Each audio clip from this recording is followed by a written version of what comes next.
Hello, this is Nelson Olmsted. Today, let's visit a gracious reminder of Portland's early days.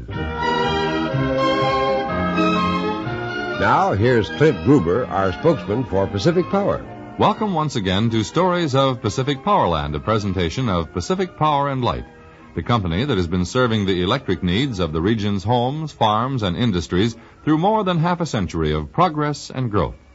Back now to Nelson Olmsted, Pacific Powerland's favorite storyteller.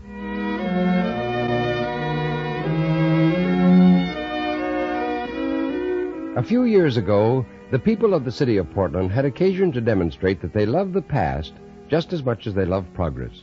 A huge and splendid old mansion built by the wealthy Pittock family in the early years of this century was put up for sale by the family heirs.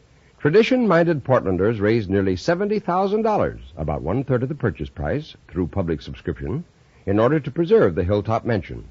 The balance of the price came from civic and federal funds, and in 1964 the Pittock property became a part of Portland's public park system.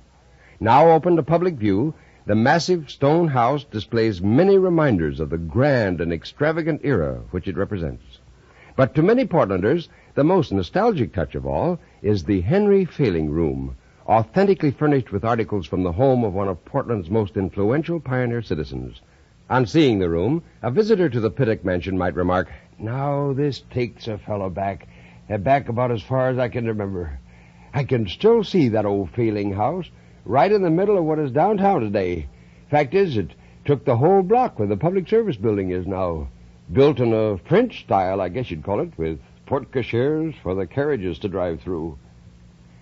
Well, although the Henry Failing mansion gave way in 1922 to the commercial development of downtown Portland, the heritage left by the builder of this elegant home will be remembered as long as there is a Portland, Oregon.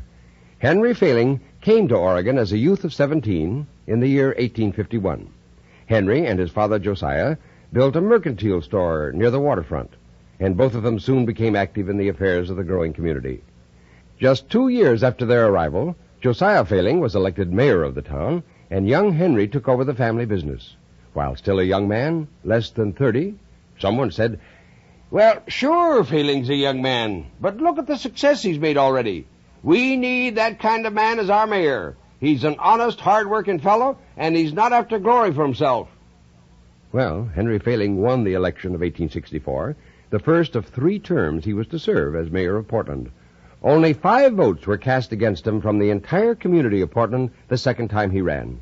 During Portland's Victorian age, and well into the 20th century, the gracious French manor house, built by merchant, banker, and civic leader Henry Failing, was one of Portland's showplaces. When at last in the 1920s the home was removed to make way for what was then the city's largest office building and the headquarters of Pacific Power and Light Company, many of the elegant furnishings and treasures collected by the Failing family passed into the care of Henry Failing's descendants. Recently, one grandson, Henry Cabell, told his wife, "You know, we have the furnishings and the old family photo albums. I'm sure we could recreate a room the way it was in Grandfather's house, and the Pittock mansion would be just the place to install it." And so the Henry Failing room was furnished and donated to the city of Portland by the Cabells. The authentically furnished bedroom, now on display at the Pittock mansion, recalls a grand era of opulence and gracious living, and stands as a lasting tribute to a man who helped Portland grow from a hamlet to one of the West's great cities.